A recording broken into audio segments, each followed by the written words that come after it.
Hello, everyone. Welcome to Word Funk. I'm Leon Thomas, and I'm joined by Austin Yorsky and Johnny Maloney. Fellows, I have just this morning returned from Florida. I was at Disney World, and I want to talk about it. But before you say, "Oh, Leon, I don't want to visualize your vacation slides through your voice hole." I love visualizing your vacation slides, especially through your voice hole. That's my favorite hole to visualize from. Yeah, the thing is, if I just say, and then I went on Space Mountain, it might get a little tiresome. But I do have, a variety of stories, human interest stories, I guess you could say. Now, first of all, Leon, if I'm not mistaken, is this your first trip to Disney World? No, I was there as a child. Okay, all right. Because I recall the last time we spoke about, I guess you must have been to Disneyland. Yes. I seem to recall it being maybe your first time, and I couldn't remember whether or not you were like, "Oh, I've never been to Disney World." But that's right, you have been to Disney World. I remember now. Yeah, I'm sorry. No, it's okay. Many years ago.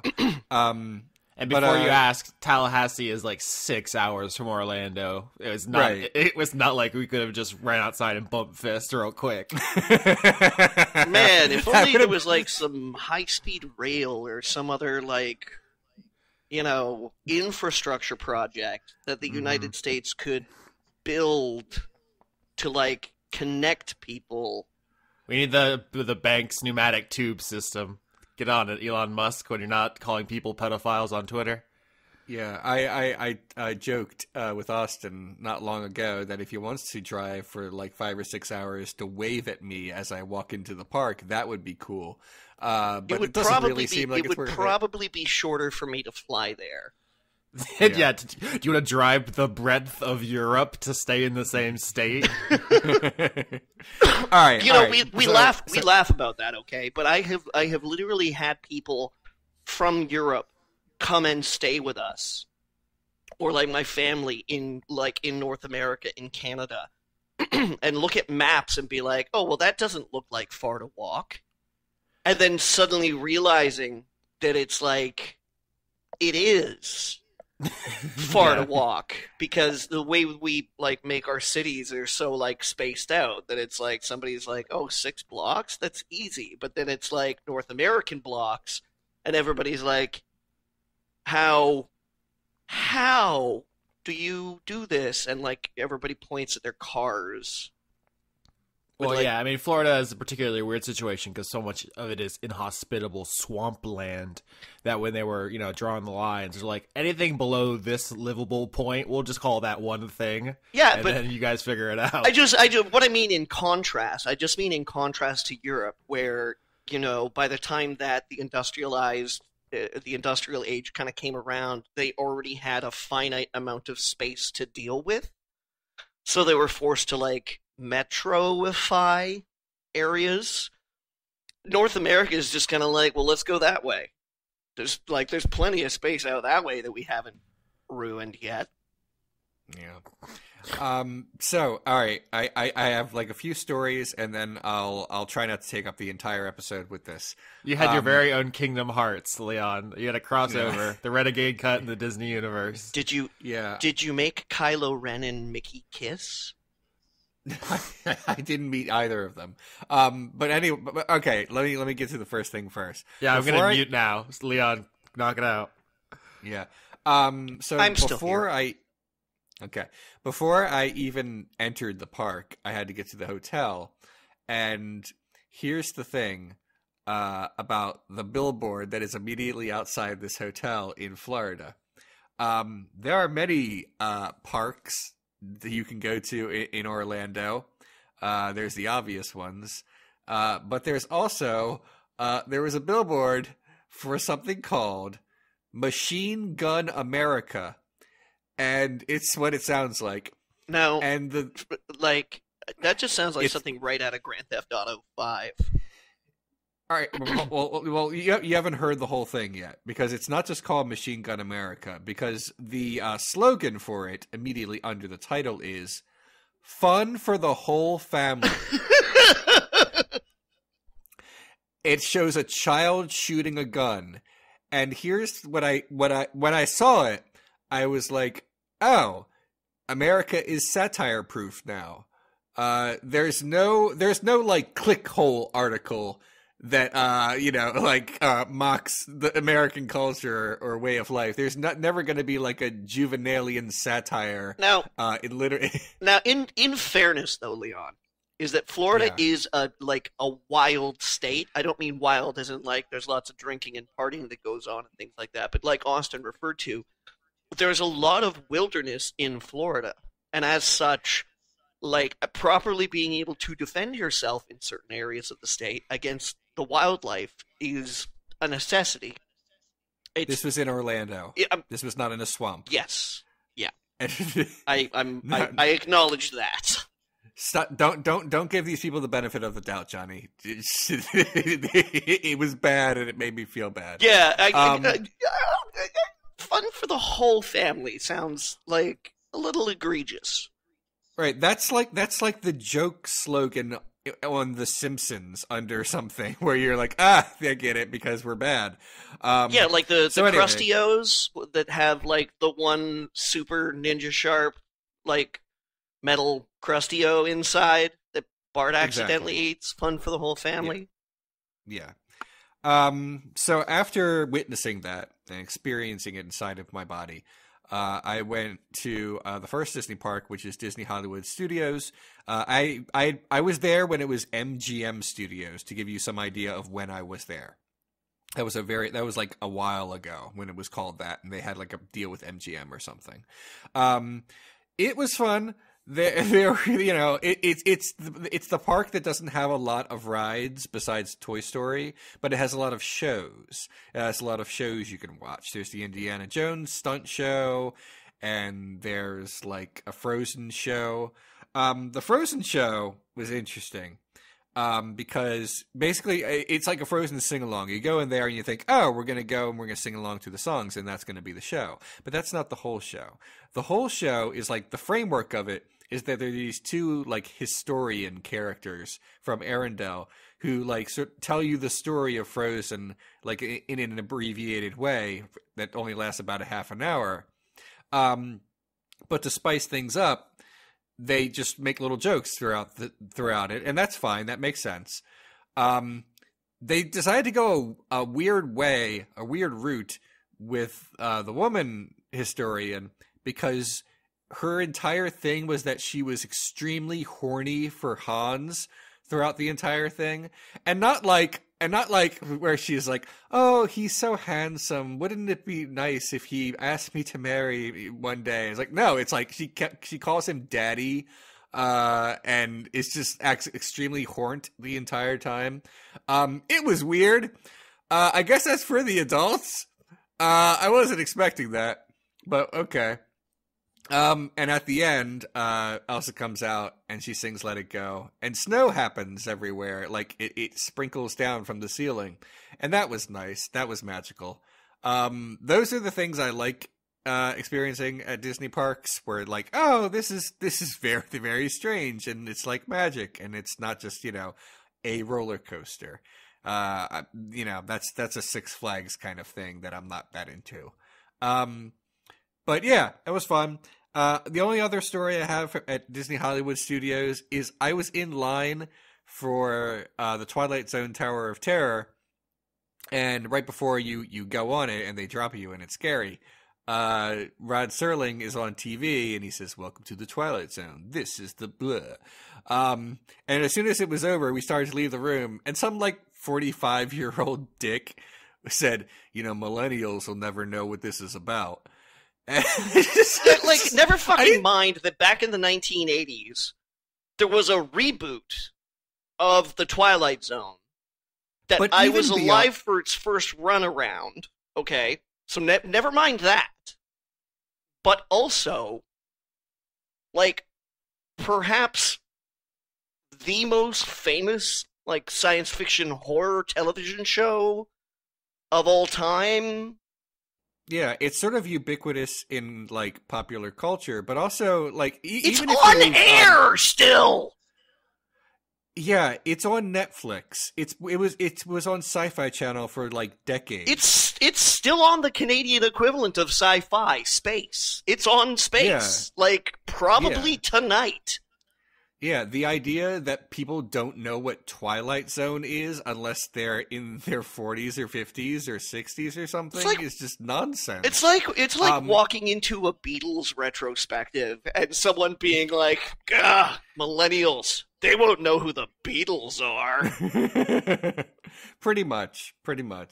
That was that. That was Disney Hollywood Studios. By the way, on some other rides. Leon, okay. Sorry, if you're super into visiting Machine Gun America, for $800, you can buy the Man Card experience. If you're the go big or go home type, then look no further than the Man Card. This no-holds-barred adrenaline ride takes it to the max with 345 rounds of heart-pumping exhilaration. Take control of the room as you fire 12 revered weapons of war, including the Heckler & Koch HK-91 and AK-47, along one of our highly trained professionals who know how to handle these beauties. Bragging rights are guaranteed, and a Man Card is issued at the end of this unforgettable bucket list. Experience included is double ammo on all firearms, except belt feds. By the way, if that's not enough, then you can spend $2,000, which is their next package up, where you can come shoot it all, which I assume probably includes, like, masturbating on a gun, but, I mean, that might be just me extrapolating. Okay. Okay, now I remember where I was. I went on some other rides there, like the Aerosmith Rock and Roller Coaster. I guess Aerosmith is just like timeless enough that you can make a roller coaster out of them, and have it still be mildly relevant years later.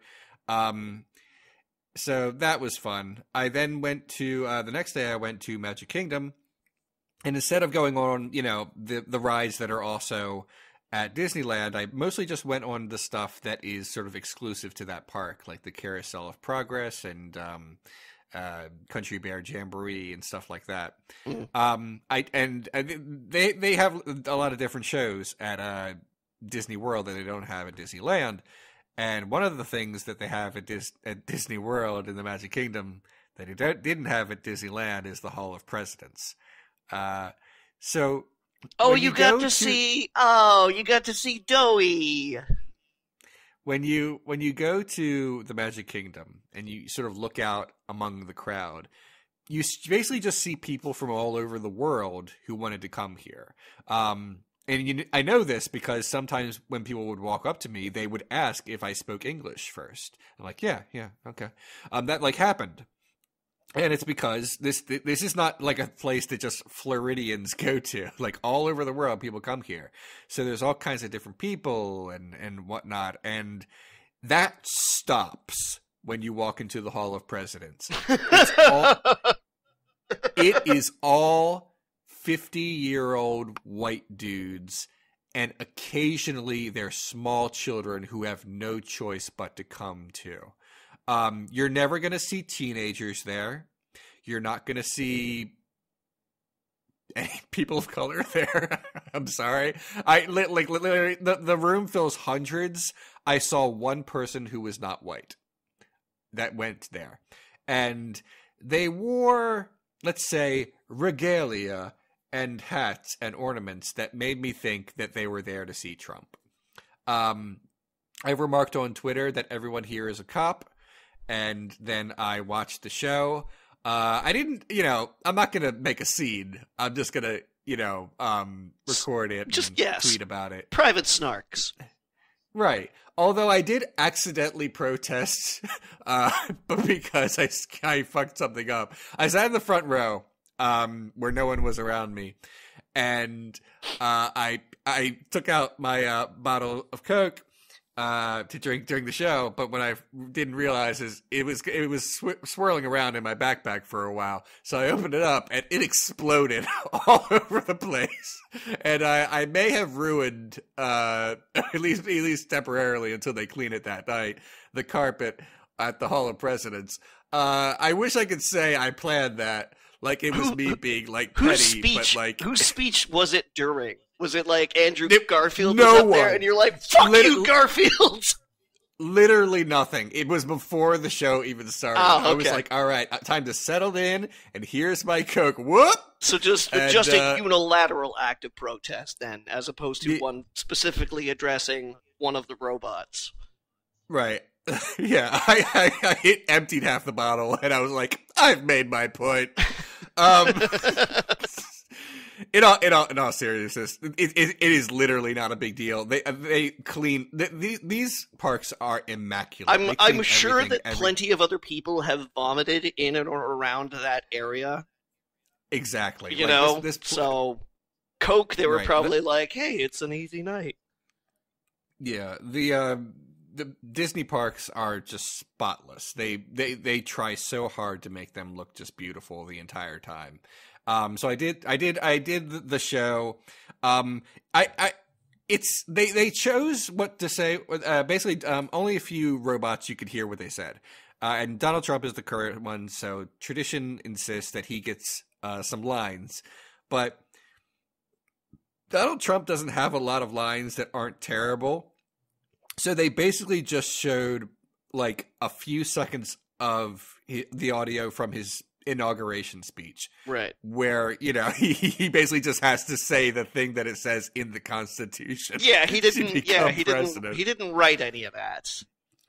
Right, there's no it would have been weird if the audio animatronic started talking and it was like the Mexicans and no. But what really, it's the best. I've spoken to these people. Have you talked to John? John's great at his job. He's one of the best.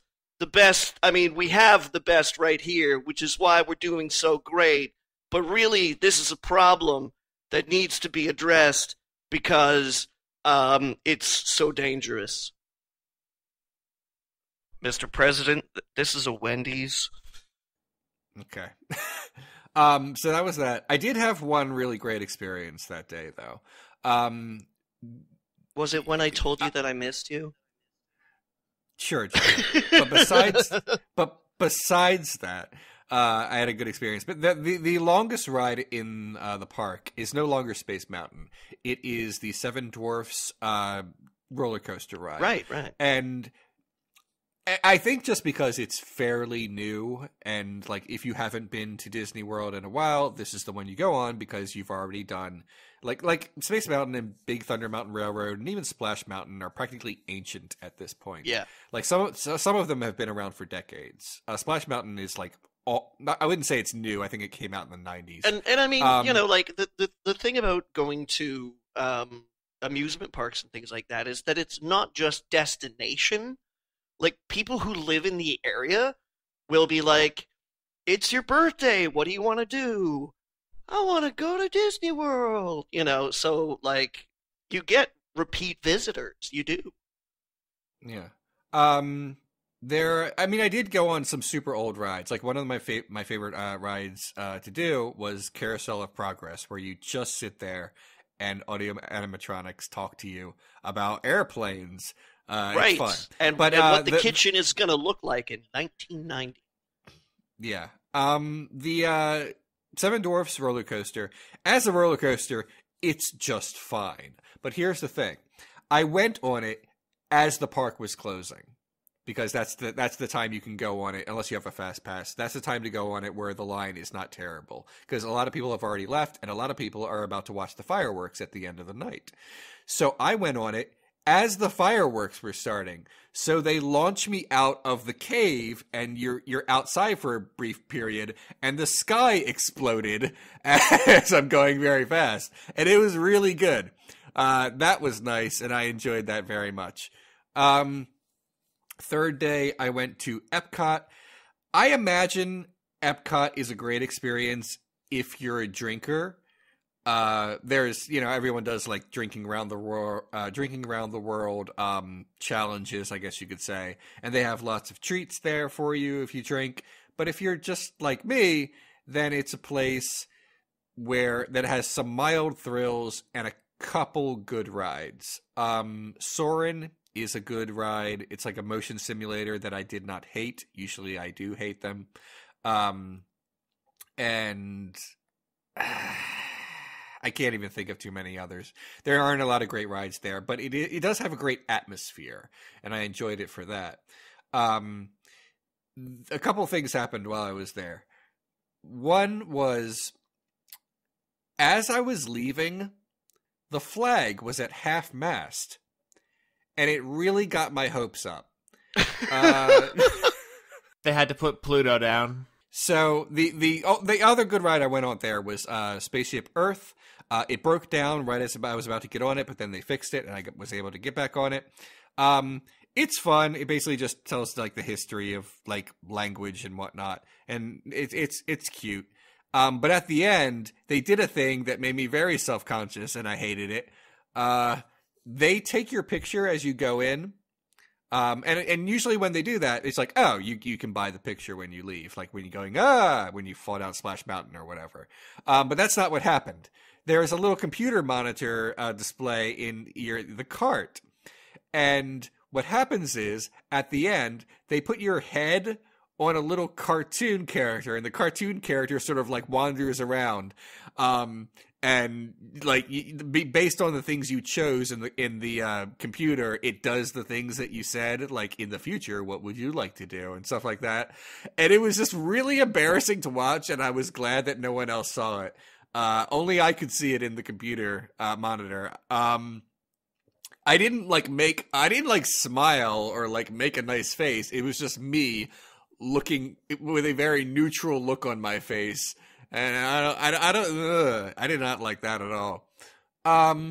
So the only other thing I would like to say about Epcot and drinking is that if you drink at Epcot, you're guaranteed not to have anyone cut you off, because nobody drinks at one spot and then the bartenders or whatever, the servers say, you know what, why don't you slow down? You had like 8 drinks here so far, and this is like a family establishment.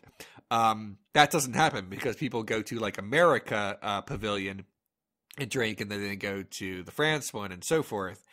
So if you want to get really wasted, that is a place to do it. And no one will cut you off or, advise you to chill out. So I was waiting for my lift to go back to the hotel when I was done.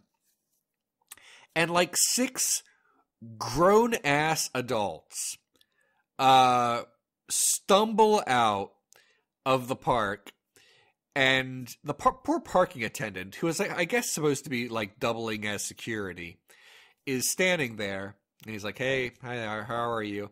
And they all say to the parking attendant, hey, there's some bushes right there. Wouldn't it be weird if someone jumped in them right now? And he was like, oh, don't do that. And then they all did. They just jumped into the bushes and started like wrecking them. And the parking attendant was like, guys, could you be a little, respectful? People tend to these grounds. And then they got out of it. And then what they decided to do was take all the wheelchairs that people need if they are disabled, or just, and they were racing them around and doing wheelie competitions. And at that point, the parking attendant gave up and just kind of stood there with like an odd expression on his face. And they're just fucking assholes throughout this entire thing.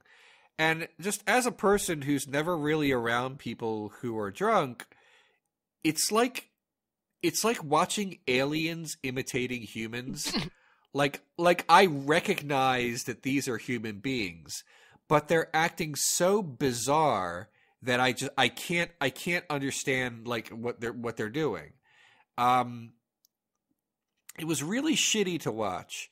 And there's nothing I can do about it. It's a group of them. What am I going to say? It would actually be really nice if you guys would chill out and let this one guy just do his job. The guy eventually just stopped caring and let them destroy the place, and so it was decided to help someone else. So it was no longer his problem. So it was nobody's problem except whoever has to clean up after them. Which he probably has to do at the end of the night. Could be. Like I said, it's standard operating procedure for everyone to clean up and like set the parks back to zero at the end of the night or in the morning. I understand that. I've made a mess by accident as well, but I didn't do it on purpose and like actively try to destroy part of the goddamn park. Vandal! You and your American president hatred. Yeah. So the only other thing I have to say is I went to Animal Kingdom, which is one that did not exist when I was a kid. So that was a brand new experience for me. And you can sort of tell that it's new because the roller coaster there, Expedition Everest, easily the best roller coaster in any of the parks. Most of the roller coasters, they're pretty like low to the ground. They're fun, but they're not what you would call scary. They don't reach that level of thrill. Yeah, they're just kind of like they're fine for small children, is what I'm trying to say. But they are good. Like I'm not shitting on Space Mountain or anything. But Expedition Everest is like super high up, and they do a lot of stuff where you're going backwards the whole time, and then you're in a cave and it's dark and there's a Yeti. They do it. I mean, obviously it's not in any way dangerous, but they do it like a fake out where you go up a hill, but then it ends like if you go any further, you would fall over a cliff and die. They make it look like it's broken. It's not, of course. And then you stop and then you go backwards. That was a neat trick. I thought that was great. And they also had the best.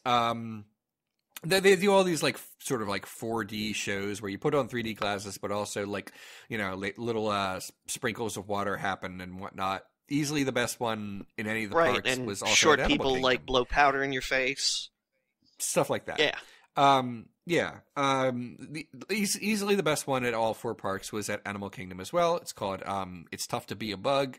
It was very good, and easily the best motion simulator at any of the Disney parks was Avatar: Flight of Passage.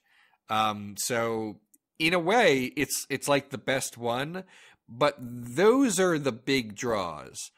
There isn't a whole lot of other things of rides I wanted to do. And the like safaris where you go in like a cart and you see animals, I was like, oh, that might be fun.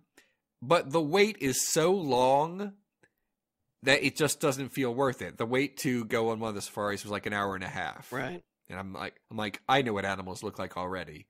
So I'm not I mean, do that. you can. There are zoos pretty much everywhere. Yeah, it's fine.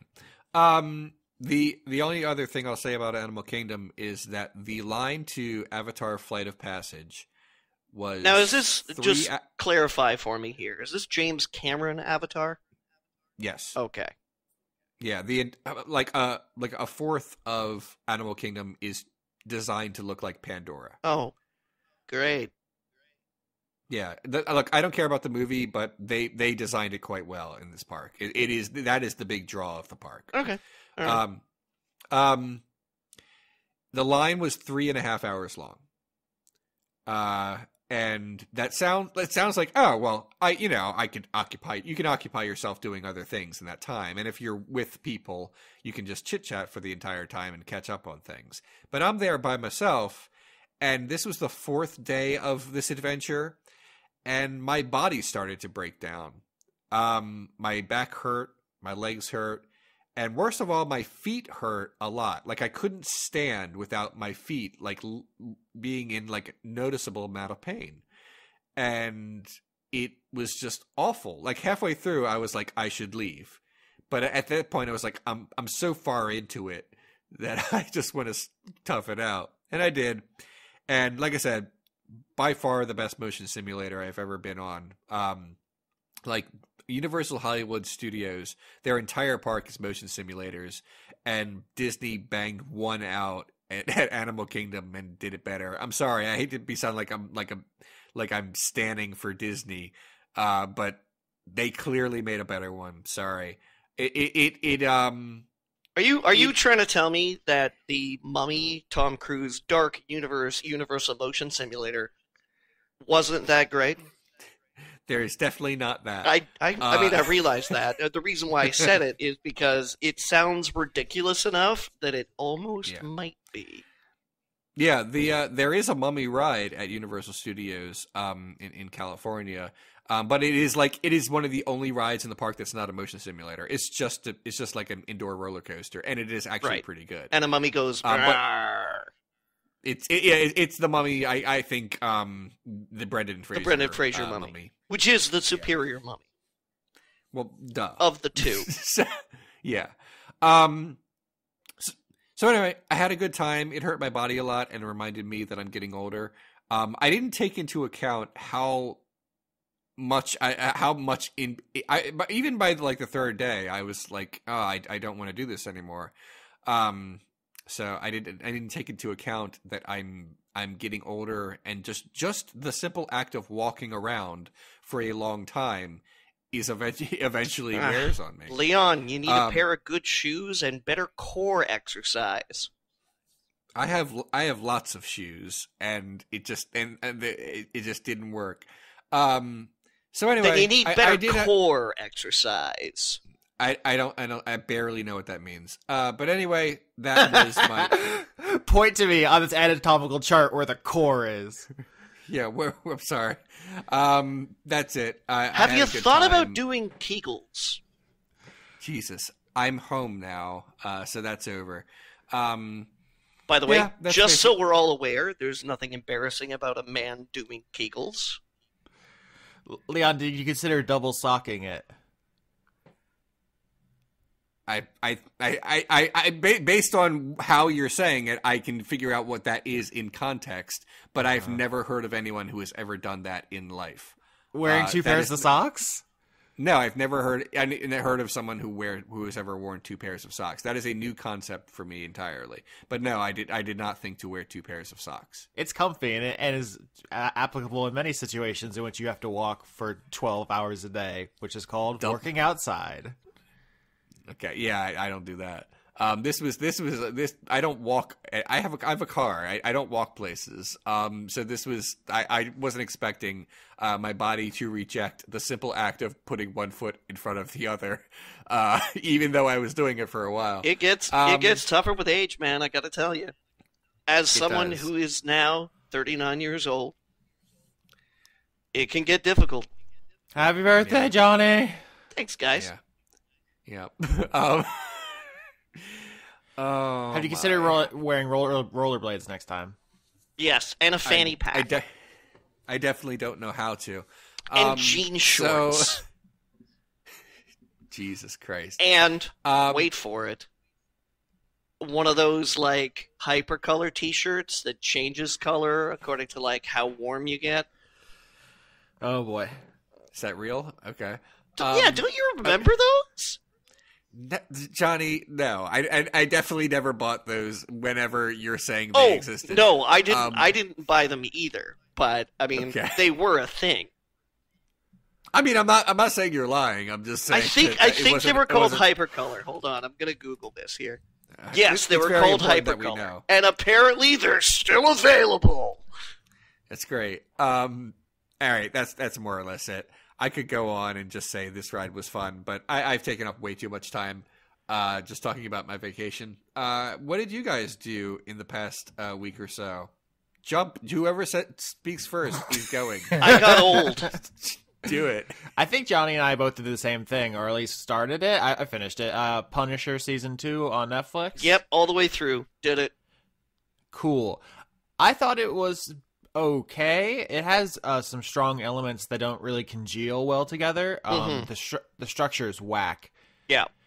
the first like I guess act or whatever, the first couple episodes are very heavily focused on this girl who's running away from these bad guys, and they introduce this new villain whose name they don't say until the very end. Yeah. I guess his name's Pilgrim, but he's based on a comic book character called the Mennonite, who I do not know anything about because I do not read comics, but he's a religious assassin, essentially. Yeah. And that's the plot for a while, and then it stops being the plot, and then Jigsaw from season 1 comes back, and he's the plot for a while. Well, he's in it from the beginning as well, kind of as an ancillary character. Yeah, they cut to him to establish, but I'm saying structurally he is not involved in the events with the Punisher until a certain point, at which point Pilgrim goes away for a while, and it feels extremely disjointed. And this isn't unique to this show. All the Netflix Marvel shows have kind of like an A and a B plot usually. Yeah. Usually 2 villains, but sometimes just like a side character who's really important. But like most of the time, it seems as though they go villain A and then villain B. Yeah, which is like a weakness of Luke Cage when it switched villains, and it's like, oh, the first one is way better. Yeah. So I understand why you want to intertwine them. That's a perfectly good narrative device, right? Like, yes. It's not bad on paper. It would have been a much better way to approach, were it executed with as much finesse as that requires. So let's take them one by one. I think the new villain, Pilgrim, has like a charismatic presence, and there's some really good scenes with him. His like story is that he used to be a white supremacist, and then he found Jesus, and he has like a nice family, but now circumstances have forced him back into violence. That's pretty compelling. He has some good scenes. There's a great fight scene where his old white supremacist buddies try to beat him up, and it's really brutal, and pretty good. But ultimately, and shot and edited very well. Like I really loved how this particular fight scene goes back and forth between him trying to like recover from the injury and like, you know, adjusting his jaw or dressing a wound, and then you get this like really rapid, brutal fight scene where you're like, oh, that's how he got shanked in the ribs. Yeah, it's one of the highlights of the season for me. Ultimately, I don't think it wraps up in a particularly satisfying way. Like, the villains that are like his paymasters who are behind all the machinations and stuff are only in a couple scenes, and they're like cartoonishly evil, and then they're dealt with pretty quickly. And especially because they're like, I mean, the two of them are such good actors, Corbin Burnson and Annette O'Toole, and they are just squandered for the whole show. The dad from Psych, for those who don't recognize the name, and the mom great. From Smallville. Yeah, I feel like some of that stuff was like a little too ripped from the headlines, because I'm not going to spoil the whole plot, but let's just say the United States has someone who's trying to get into the presidency, but there's Russian people who have blackmail on them. Let's say that. Yeah, I mean, you know, they spell it out in bold lines. Yeah, there's some P-tape shenanigans, which, I mean, I get it, but I don't know if it really worked. So the whole Mennonite thing, or, you know, the Pilgrim thing, it had a potential, and on paper it's fine, but ultimately I don't think it nailed the landing as cleanly as it wanted to. We needed more time with him. Absolutely. Yeah, they could have built a whole season around that, but we spent a lot of time with Billy, a.k.a. Jigsaw, who... A.k.a. Temper Tantrum. What? I said a.k.a. Temper Tantrum. Oh, yeah. I mean, my first exposure to this character was from Punisher Warzone, the film, which we discussed a while ago. And in that one, he is basically the Joker, just like a wildly unhinged psychopath. His makeup, prosthetics, and stuff are disgusting body horror, because his whole story is like his face got mutilated, and now it looks like a jigsaw puzzle. In this one, they have this really hot actor, and like it's supposed to be like this, you know, tragic irony that this really hot guy gets mutilated. He's got 6 scars. He looks fine. He doesn't look bad. Yeah. No, I'd still hit it. Like, there's even that scene where the one guy is like, "You were a pretty boy." I'm like, he still is. I mean, it's all right.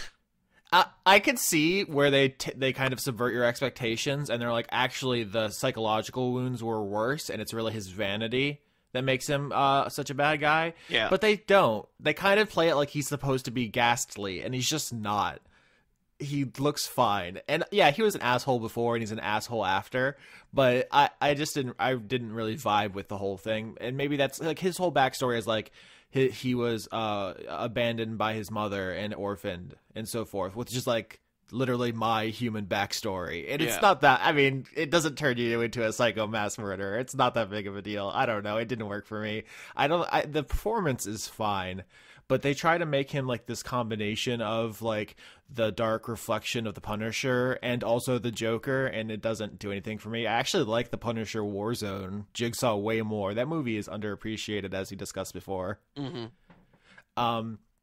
So those two separate things kind of collide in a weird, awkward way, and I was compelled through it. Like I watched it almost, I think it was like 2 sittings. Like I won't mince words. I liked it better than the first season of The Punisher.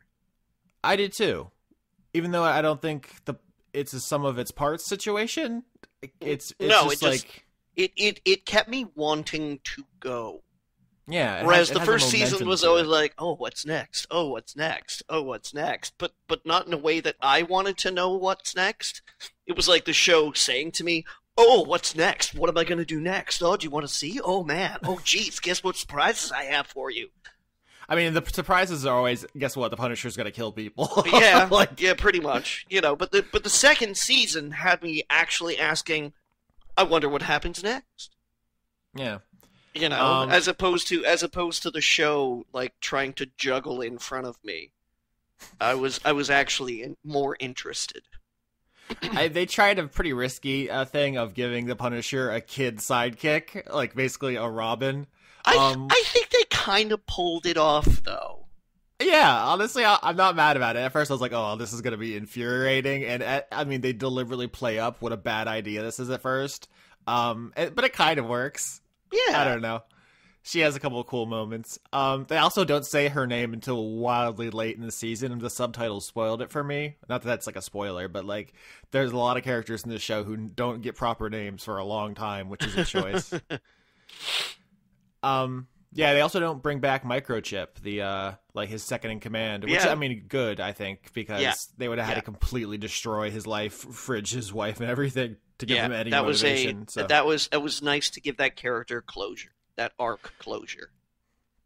But yeah, ultimately, while I did enjoy it, and I think it might be better than the first season, it has a lot of problems, and I think now that the Netflix Marvel universe is kind of coming to an end, is there any show left? I think we're still getting one more season of Jessica Jones.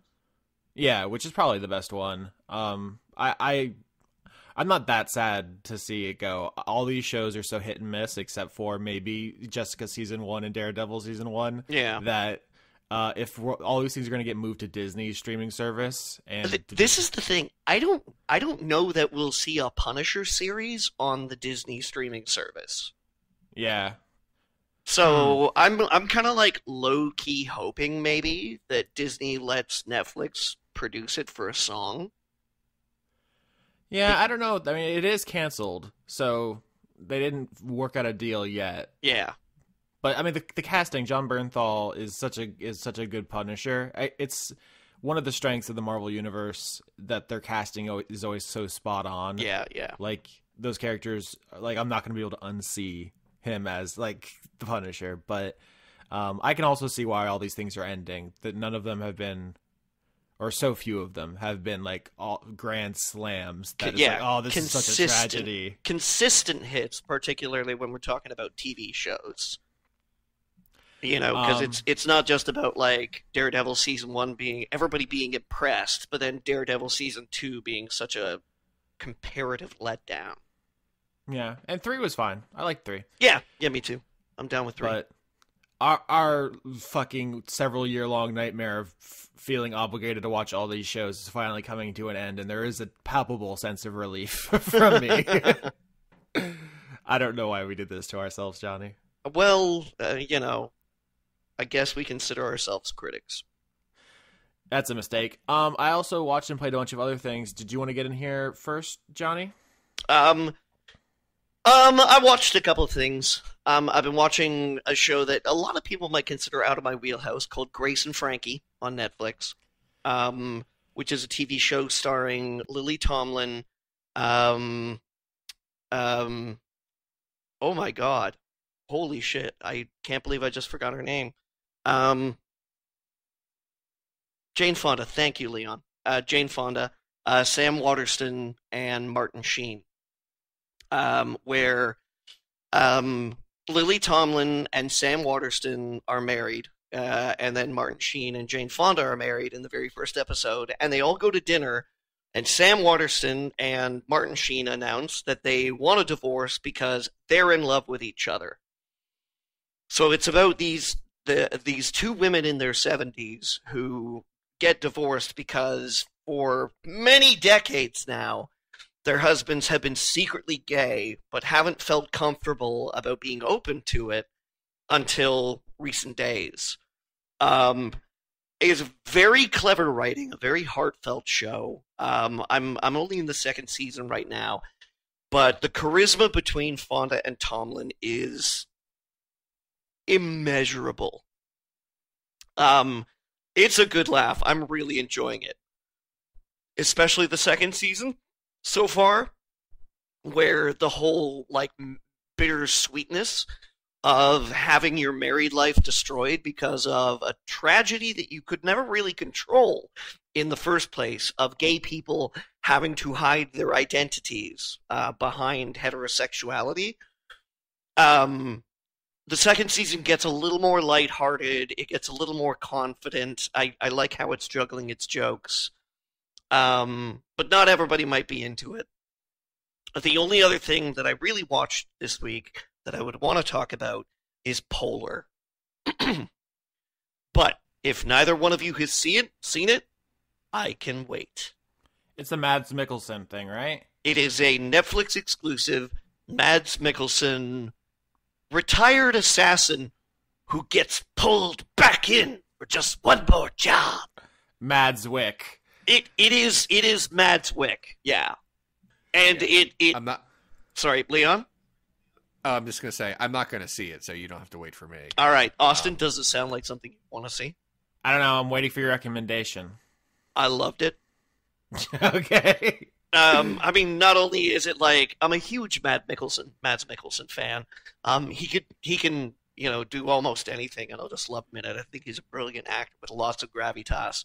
But you get scenes of him like running around naked in the snow, Sold. and killing people just like with his bare hands and shit like that.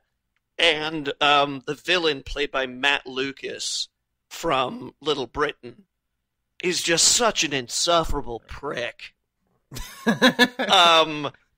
Yeah, I just, and there's some great scenes in it, some great fight choreography, like phenomenal fight choreography.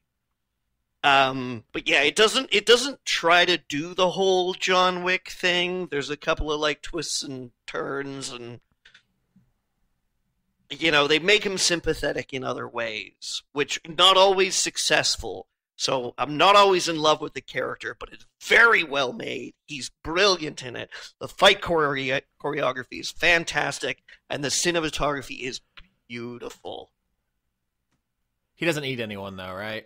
No. Oh, dang. No.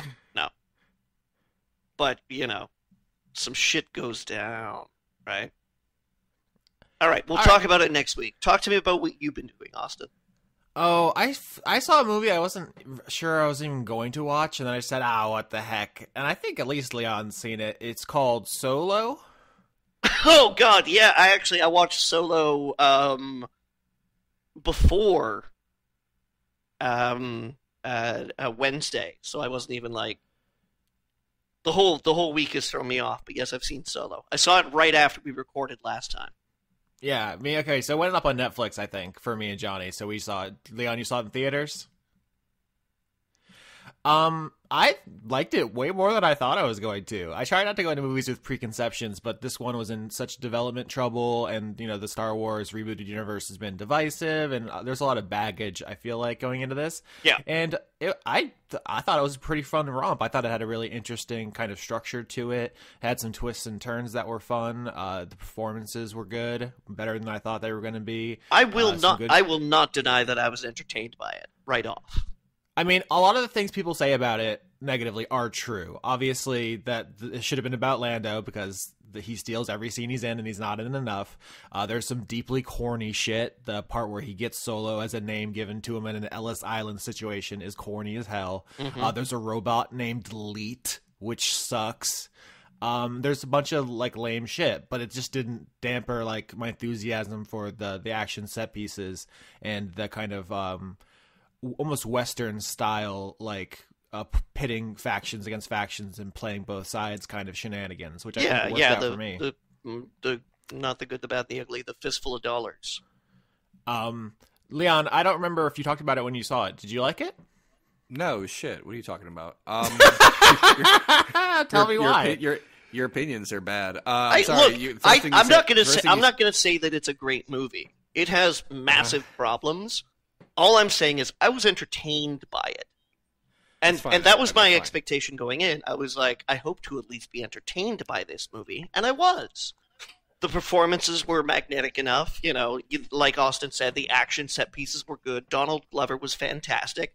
I was entertained, but it was not a very good movie. Okay. Anyway, no, you're wrong. So, Dawson, the first thing you said was the performance was good. No, they weren't. Ansel Eggerbottom or whatever his name is Ansel Eggerbottom is a bad actor. Everything he said was disingenuous and crap. He's not a bad actor. He was great in Hail Caesar. His facial expressions are gross. Khaleesi or whatever can't act. She's bad, and they have no chemistry together. They were shit. Chewbacca's Chewbacca. Chewbacca's Chewbacca. Woody Harrelson was good. Yeah, Woody Harrelson's good in everything. Like that's fine. Yeah, I mean Chewbacca's not Chewbacca. It was a different actor. Fine. I mean, yeah, but that's what I'm trying to say. It doesn't matter. It doesn't matter. It's just someone who grunts. Okay. But yeah, and the a lot of the like minor supporting character actors are pretty much dead very, very quickly. There's not a lot of time to invest in them. The corniness, I wouldn't have minded if the corniness had made me laugh, and it definitely did not. It is kind of disjointed. It's several different movies smashed into to try to create a compelling narrative. It is not. Now, I agree with that. But I don't think it's necessarily to try to create a compelling narrative. I think that a lot of the reason why they smashed a bunch of movies together was to try and soften the image of Han Solo. Yeah, which I think it has prequel movie syndrome where they have to start with a premise, which is he makes this trip in 12 parsecs or whatever, and parsecs is a unit of distance, not time. So they have to construct an excuse plot to justify this line from an old movie, and that sucks. But what they do that is... but my problem is that like we get to the point in time when we first meet Han Solo in Star Wars chronologically, from an audience perspective, not from like, oh, okay, well, technically Han Solo's first appearance in the universe, and he's a bit of a rascal. Yeah, I mean, he sucks, but he sucks in the way Harrison Ford sucks in A New Hope. Yeah, and that's what I mean, is that, like, seeing Ansel Elgort's, like, portrayal of him is, like, through the whole movie, everybody's, like, kind of ready to be like, oh, he's Han Solo. What a rascal! And I think Emilia Clarke's acting is bad in the way that the acting in A New Hope is, which is, like, a bunch of slumming... fucking actors who were like, oh, this fantasy mumbo jumbo in the 70s. I did Shakespeare. Like, she's kind of doing that, which I don't know. It worked. Okay, they had one slumming actor in A New Hope. Yeah, I was specifically referring to Alec Guinness, of course, but like that's what I'm saying. She's a big name, and she's doing a fantasy genre picture. Yeah, she does. What I'm saying is very specifically is that the portrayal of Han Solo's character, right from the very beginning, we get as being kind of like, oh, he's a lovable rascal. He's a scoundrel. We don't get that person that at the beginning of A New Hope is like, oh, you're freedom fighters. You're going to pay me a lot of money, and then when I get my money, I'm going to leave. We get this guy who is like, aw, shucks. I guess my heart's just too big. Well, I mean, he has to have idealism so it can be beaten out of him. Yeah, but that's the thing. It doesn't happen by the end of the movie. I think it did. I don't know. I'm in the minority of Star Wars fans. That's been clear for a long time. Like, my favorites are The Last Jedi, this, and then I guess Empire Strikes Back, which is a popular opinion. I'm down with The Last Jedi. I mean, don't get me wrong. So I know that I'm not, like, speaking to a lot of people here, but as far as a genre exercise with a couple of cool sequences and characters I liked and twists that were clever, it worked for me, and I wasn't expecting that. I looked into the production and stuff about how it was started by Lord and Miller, the Lego Movie guys, and apparently they tried to take cast it the movie, Galaxy and then direction. They got, like, kicked out, and yeah, it got replaced by Ron Howard, who did a more traditional kind of tone to it. All that stuff's really interesting, and I thought it would make a real fucked up mess, but I think it mostly worked. And I'm on record, I thought Rogue One sucked. I thought Force Awakens was pretty boring. It's kind of paint by numbers. This is way better than those for me, which is anathema to poor Leon. All right, that's not how you say that word. Anathema ate my butthole. You guys harp way too much on pronunciation of words. I say this as the Canadian on this podcast, so I'm gonna pronunciate however I want. Look, learn to speak the Queen's English, you rebel. I'm sorry, but you put the emphasis on the wrong syllable.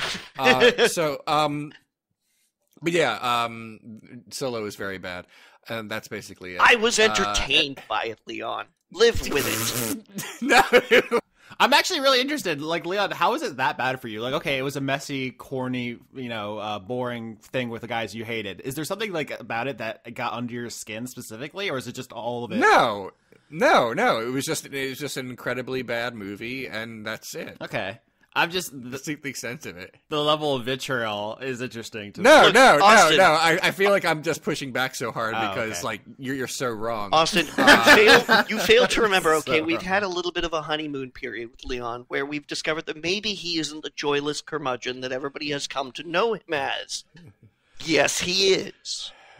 Uh-huh. All right. Yes. Yeah. I love you, Leon. Uh-huh. I like Leon too. We're getting near the question section, but I wanted to have I saw a different movie, which I wasn't expecting to see and did, that requires some spoiler discussion. Can we have a spoilers corner before the questions? Ba-da-ba-ba-ba. Wait, that's the McDonald's theme. Jesus. Dun Leon, dun! This call is a fucking disaster. Leon, I saw the M. Night Shyamalan movie Glass. Have you seen it? Yeah, it's very bad. It is, but it's bad in a really interesting way. And to talk about it requires spoilers. Can we go to spoiler corner? Can you put the jingle in here? Jingle jangle, go ahead. Okay. Jingle jangle, go ahead. So bad. It's very bad, but I was fascinated by it. So, I think everyone knows Glass is like the third movie in the trilogy of Unbreakable and Split. Split, which I didn't actually end up seeing because the premise was pretty revolting to me. My understanding, and this I think was borne out by Glass, is this movie about someone who is abused as a child, and that gives them multiple personality superpowers, which sucks. All those words suck in that order. Glass is a movie about that character and Bruce Willis from Unbreakable meet a psychologist who tries to gaslight them into thinking they're not superheroes, even though they have demonstrable superpowers. And then stuff gets weird, and M. Night Shyamalan disappears up his own butt, creating a fucking singularity of pretentious wankery that people walked out of the theaters. Whoa, okay, now this just got interesting to me. Yeah, my experience... Because for people to walk out of an M. Night Shyamalan movie would take a lot, considering that, like, Lady in the Water. That's all I have to say about that. Yeah, so my theater experience was really interesting. So first of all, I showed up, and the people sitting next to us had a camera set up. They were just bootlegging the film, which is really great. Austin's no narc. I couldn't hear you. What? I said Austin's no narc. No, I did not narc. Also, there was a lot of people in the theater. We went and saw it. My friends basically invited me. That's why I went at all. I wasn't planning on it. There was a lot of people there. I think there was like some hype for this. Split was well received. And, just there's a morbid curiosity about Shyamalan. Another thing about that crowd was they laughed a lot.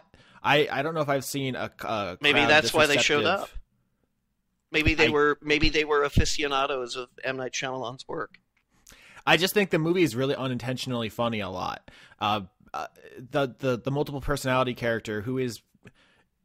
I have thoughts about that, but it gets a lot of laughs when he switches between the different voices. Yeah, and James McAvoy is a good actor, but he has a history of doing terrible movies. absolutely, yeah, I think he is doing the best he can with bad material. Is basically my take on the Split character. Yeah. So they got a lot of laughs, more than like most comedy movies I've seen in theaters, which is weird. And then it gets to the M. Night Shyamalan twist, which is actually 3 successive twists, twist. And after the second one, wait, do they all people started happen walking like? out. Give me a time frame in which these twists happen.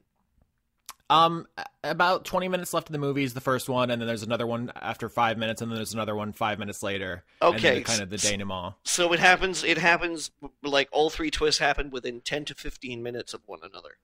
Yeah, it's pretty rapid fire. So this is why we have to go to spoilers corner, because most of the movie is just a psychiatrist trying to gaslight these people who have demonstrated superpowers into believing they're not super, right. Which isn't good for the audience because we already know. You can't trick us who've seen the movies. So a lot of that time is kind of just wasted. I don't know, Leon, if you want to chime in there. No, the entire movie is a waste. Okay, good.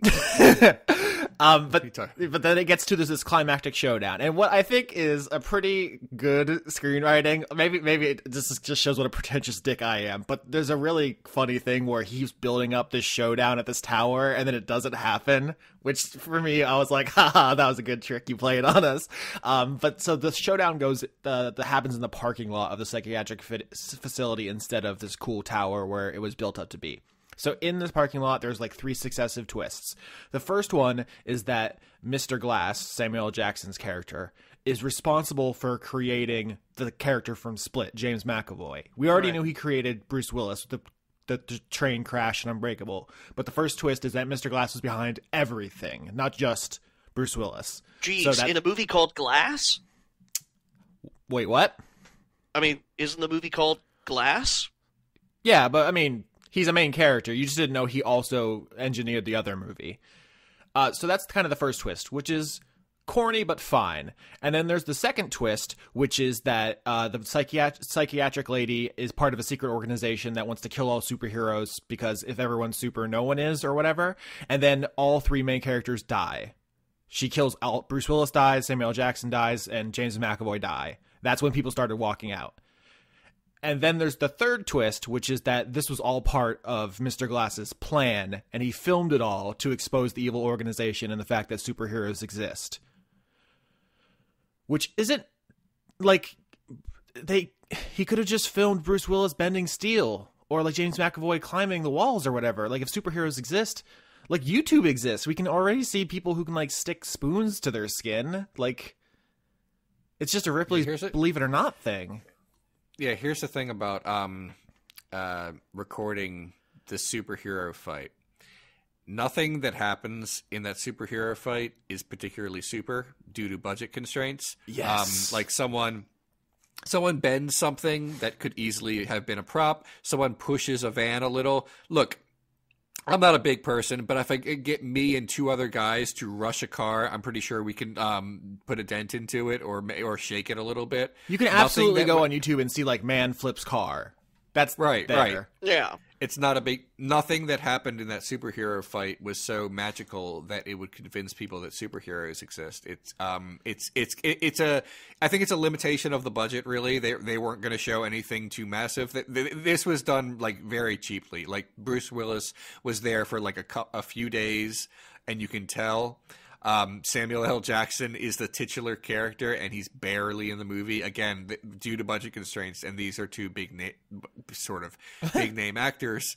They just were not there a lot of the time. And instead of having the big superhero showdown in like the building, they do it on a lawn. It's on a lawn. It's like this. You can watch the movie and start piecing together exactly why all these choices were made. Yeah, it's like that. It's like that high school video where you're like, okay, well, we're gonna have to film the high speed chase in the parking lot, right? But then everybody at the school who ever sees the movie is like, yeah, that's the parking lot. Yeah. Here's the thing: like movies that are made cheaper than that have looked better. but it really did look like it was made for nothing. The only things that made it cost anything were the fact that Bruce Willis and Samuel L. Jackson are kind of in it. I mean, one of the most interesting things to me, I mean, I'm sure there were budget constraints, but I think also a lot of it is Bruce Willis physically being unable to do a lot of what is asked of him. And I'm not saying the dude's in bad shape. I'm going to look way worse when I'm his age. He looks fine for his age. But every fight scene with Bruce Willis, you either don't see his face when he's doing stuff, or they just straight up don't show it. Like, not even just action it's scenes. Kingdom of the Crystal Skull all over flooded again. with water, and it just cuts to the aftermath. You don't even see it because, like, he doesn't want to get battered around. And, like, yeah, all the fight scenes with him and the monster, you don't see his face, as, like, he's kind of wrestling a man in a hoodie is wrestling James McAvoy. Like, Bruce... One fight is literally in the dark, their first encounter. Yeah. Like, it's here's to me, here's what encapsulates the entire movie. Samuel L. Jackson turns around and says, first name Mr., last name Glass. And I guess M. Night Shyamalan thought that was cool because then he does it again 10 minutes later. It's weird. There's all this feeling that he wants to kind why... of have his own grounded superhero universe, and so he's kind of trying to make a more quote-unquote realistic way to explain these things. And I get it, and I see, like, there's a possibility here where this could have been cool, but he can't resist his own urges to be that person who does something clever and then turns to the camera and is like, see what I did there? Wasn't that clever? And it's just like, oh, you should have just done the thing instead of, because, like, there's a part where Samuel Jackson says, like, this wasn't a limited edition, it was an origin story. And it's like, dog, we know how to watch movies, why are you doing this to me? So I guess we'll see how Damon Lindelof does with his HBO Watchmen series. Yeah, that's another thing, is that the thing he's trying has existed since the 80s, like subversive, what if superheroes but real? Like, that's what Watchmen is, that's what Kick-Ass is, that's what Super is, that guy with the guy from The Office, I can't remember the name of that actor, that exists already. So it's like, I understand the pitch, too. He's like, ooh, Marvel's hot right now. What if we did a kind of thing that was like, what if superheroes were in the real world? And it's like, well, Split did really well, so have at it. We're not going to give you any money, and also Bruce Willis can't walk. You know that that the HBO Watchmen is going to be like a sequel? Yeah, I think I heard that. I don't know if I'll watch it. Maybe if it gets good enough reviews, I'll watch it probably. Tim Blake Nelson's going to be in it. Yeah, I found it fascinating, Glass, as insights to M. Night Shyamalan's mind palace, and as well as just like the filmmaking technique, because there's some really interesting good shots. There's like one part where they go into this pink room, and it was so striking. And there's another part where there's like an entire scene that's like filmed upside down or something. He is a good filmmaker. He knows how to point a camera. He just doesn't know.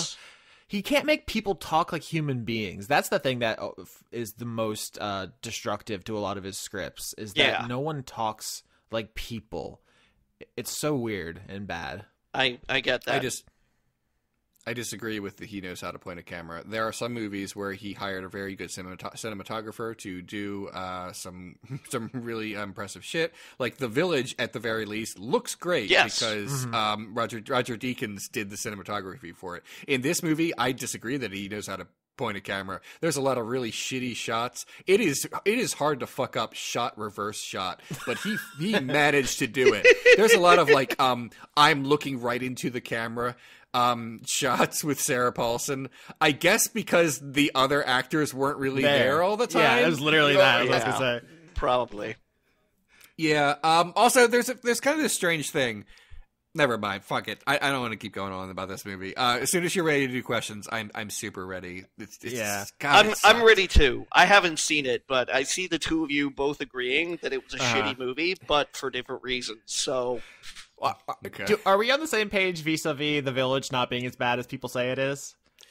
Village is a gorgeous film that has a big problem that is jarring when you see it in a way that is the opposite of the jarring way it's supposed to be. Gotcha.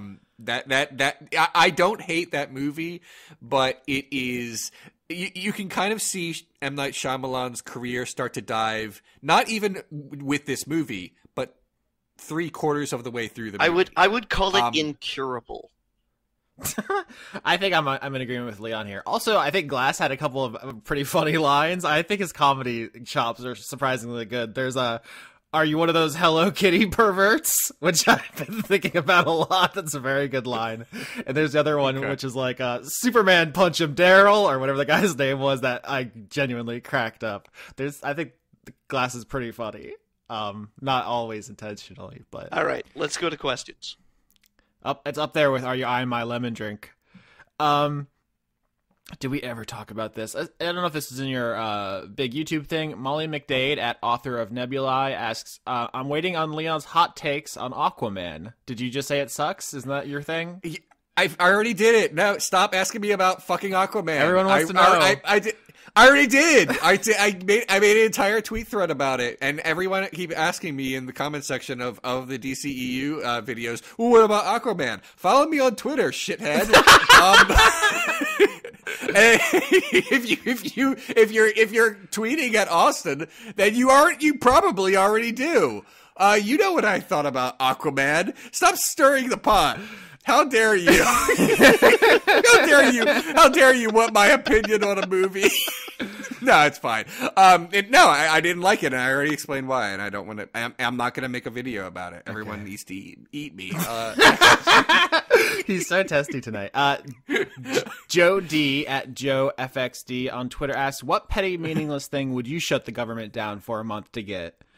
So as of recording, the shutdown is ended for 3 weeks, I believe was the deal. The shutdown costs more than the wall would have. Absolute clusterfuck. Everyone involved should be embarrassed. But what if we were in charge, boys? What would I shut it down for? What petty thing? Yeah, you can't just say universal health care, because, obviously. Yeah.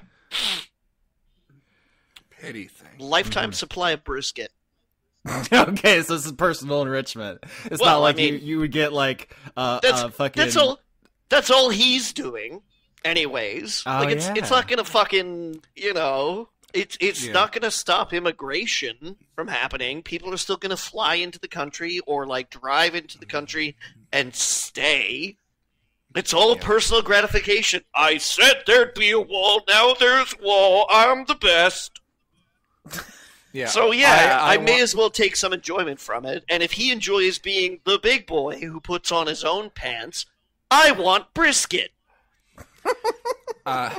If I have control over the government to shut it down for a completely petty reason, I would probably use it to solve one of my pet peeves, and just put an end to all of that.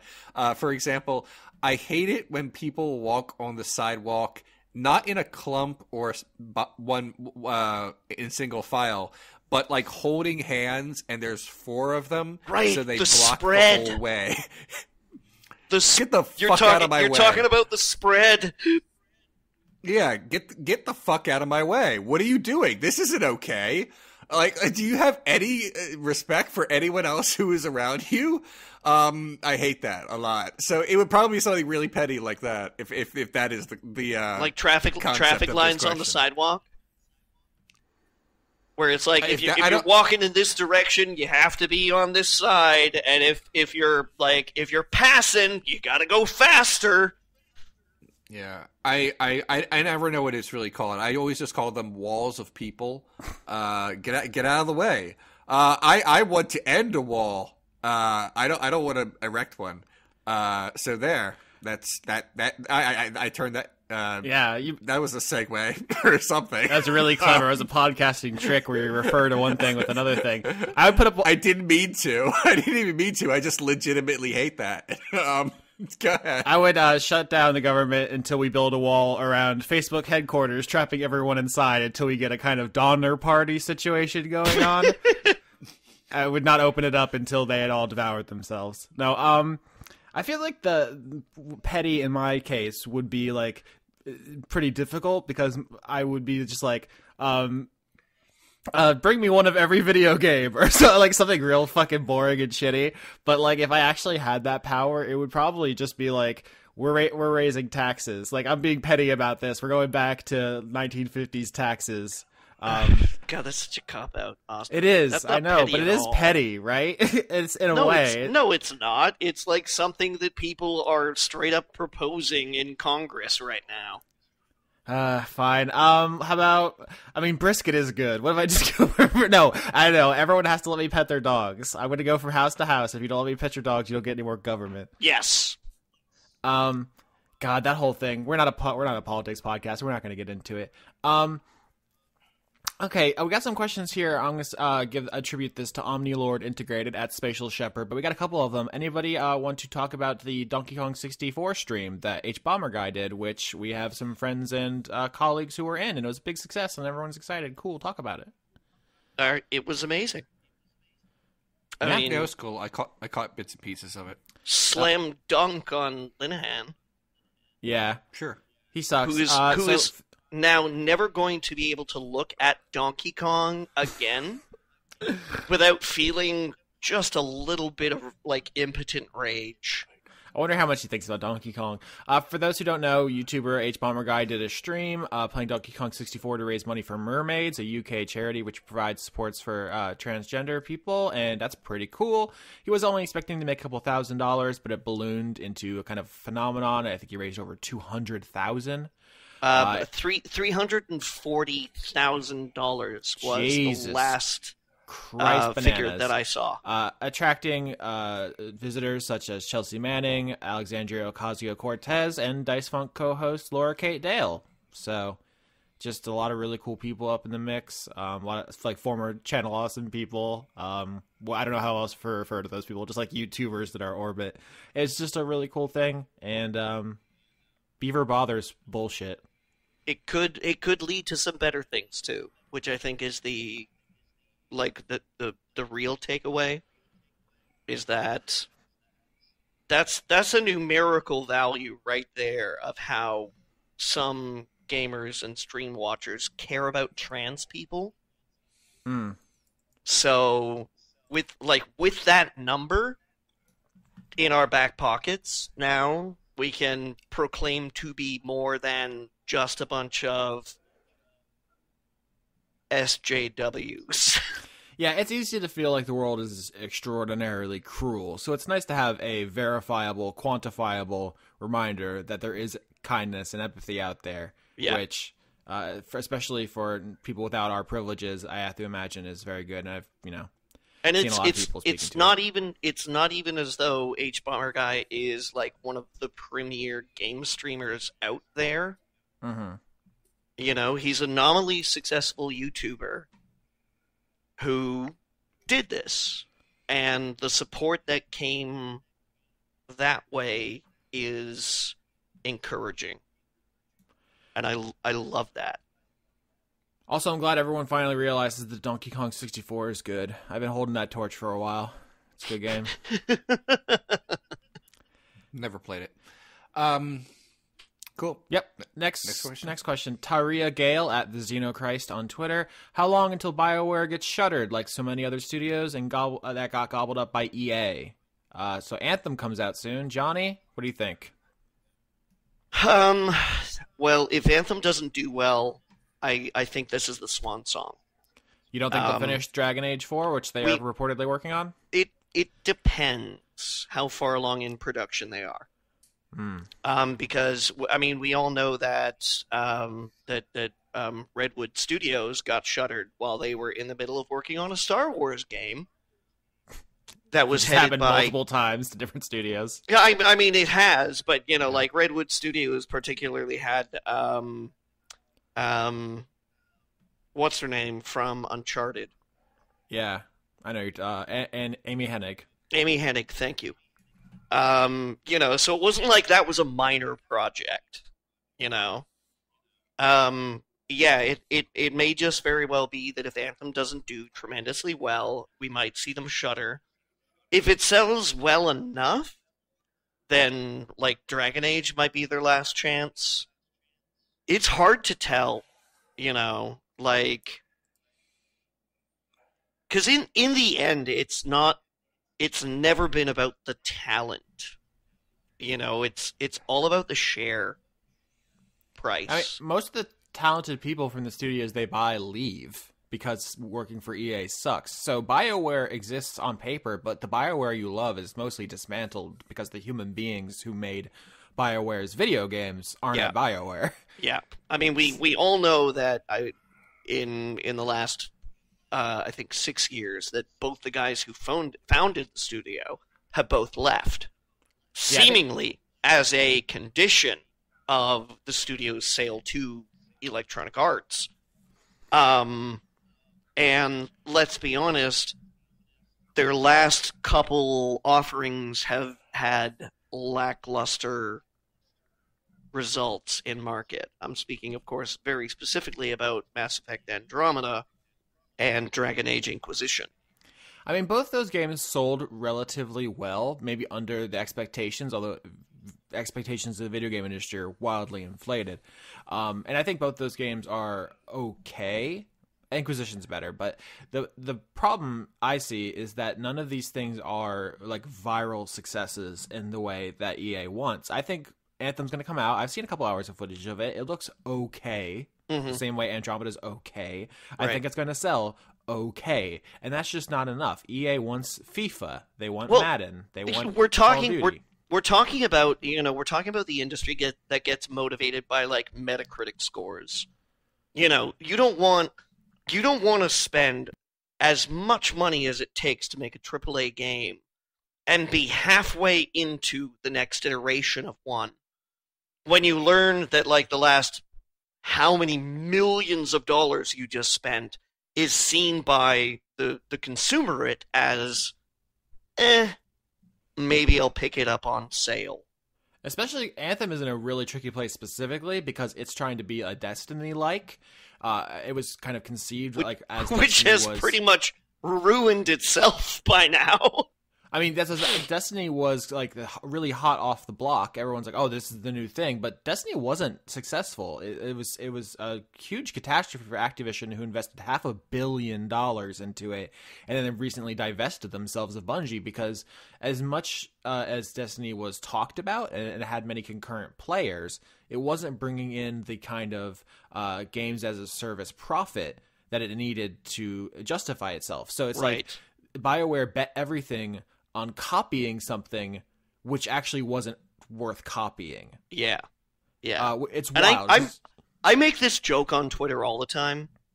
You know, like I don't even fucking remember what game it was that released 6 months ago, but it was probably some survival open world, like somebody who's trying to make Rust or Raft or Minecraft. Mm-hmm. And it was like, congratulations on the guys now just completing their open world survival games.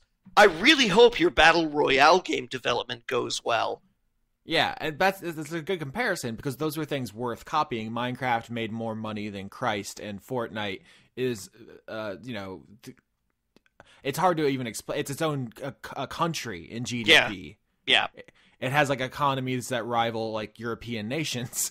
But those are things you should copy. Destiny, not so much. If you're starting to make that game now, you are too late. Yeah, especially something with the production values of Anthem, right? It's easier to kind of clone something in mobile or in the like triple I indie kind of Player Unknown's Battlegrounds style, but when you're doing something with EA's production values, you can't turn it around. You just can't turn it around fast. We've all seen the MMO cycle, right? Yep. Where World of Warcraft, or even before that, like EverQuest or Ultima Online come out, and they have a firm hold. And then you've always got people that are trying to make the next one and the next one, and they maybe capture attention for a month or two.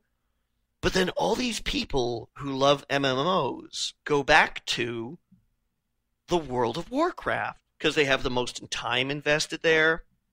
They have the most support there. They have the most friends there. Like, you can't just grab people. Yeah. You have to grab and trap them. That's kind of the thing. I played Hearthstone for a little bit. I tried Gwent. They're fine. I always go back to Magic. Yeah. It's where you have the most familiarity. And it's the same with online storefronts and shit like that. Like, Unreal has their own storefront, and Electronic Arts has their own storefront, and Ubisoft has their own PC storefront and things like that. And I buy most of my games off of Steam because that's where all my investment is. That's where all my friends are. That's where my biggest collection of games is. That's where everything is centralized. Yeah, it's sad but true. Monopolies. I don't know if we're going to talk about it at particular length, but I have continued to play Borderlands 2 after our discussion of Gearbox last week. Was it last week? Time is weird. And Johnny and I played together a little bit, a couple hours, I think. That was fun. We haven't really played video games together in years. Yeah, it's been a long time. And I think the last time we played was when I tried to convince you to play Resident Evil 6 with me because I was paying your Patreon. And I got hit by a train. And you got hit by a train. I did. Borderlands is actually a good comparison for Anthem because both of them Borderlands 2. Borderlands 2, where they're fine, but they're mostly games I want to play while I'm catching up on like Sawbones or whatever, because what's actually happening isn't particularly interesting. It's just something to do with your hands. Yeah. More questions. This is a heavy one, but maybe we have some insight. Cyretha at Ellis Blackwood asks, why is James Gunn punished, but Bryan Singer and John Lasseter are allowed to return to the top? In the news, Bryan Singer getting his new movie, despite the fact probably should be in jail. Well, I think it's because Disney is trying much, much harder to keep a squeaky clean image. Yeah, it's different companies, it's different studios. I mean, John Lasseter was Pixar, isn't it? But no, John Lasseter is now going to be at... John Lasseter's out. I know, but where's he he's going? out of Pixar, but he just got hired. Right, he got hired by a different company that has different standards. That's what I'm saying. Where's he going? I don't remember. Okay. It's not DreamWorks. Just not. It's. I think that's really all there is to it. Different companies have different standards. I'm not saying Disney is like a morally upright company. I'm saying that their image, their brand is different. Leon, they have enough money to pretend to be moral. Yeah, they're fine. They can pick and choose whatever they want and like have it not affect them in any significant way. Yeah, because like whatever is the mom and pop company that hired John Lasseter, Skydance. I just looked it up. It's called Skydance Animation. Right. Yeah, they're like, oh, this is a big get for us. And James Gunn has gone to Warner Brothers. He's doing the next Suicide Squad. Yeah, that's Warner Brothers. Right. I feel you. Do you want to know some Skydance movies here? By the way, I don't think that James Gunn has been confirmed for Suicide Squad. I think that was talk. I don't think that it is confirmed yet. Oh, you might be right. Tell me some Skydance movies, Austin. They made Geostorm. Oh, I've seen that. I saw that in the theater. Well, that's a knockout right there. I'm looking at this film. I mean, they've been involved in production probably in a small, monetary capacity because they're attached to Star Trek Beyond, Annihilation, Mission Impossible: Fallout, World War Z. Right. They're money in some movies that they didn't actually produce. I think here's animated films. None of these even have Wikipedia pages, except for their to be announced the movie called The 14th Goldfish. I don't know. Their animation efforts seem nascent. But that's Skydance. All right. Well, what was the guy that you was it Geostormy? What was the guy, Leon, that you created? John Geostorm. John Geostorm. I was thinking it was like Giuseppe Geostormy. No, it's not his cup. Yeah, it's just I thought that was funny. Yeah, that's good. Anyway, yeah, we should go. I have to get shit done. Shit. Anything you guys want to say before we go? I've got so much to say, Leon, but so little time to say it. All right. Next week, Johnny fixes his internet. Yeah, hopefully. All right. On third. And if I don't, then someone else will. I don't know what that means. Yeah. I mean, literally, I will call someone else to come and fix my internet. Oh, okay.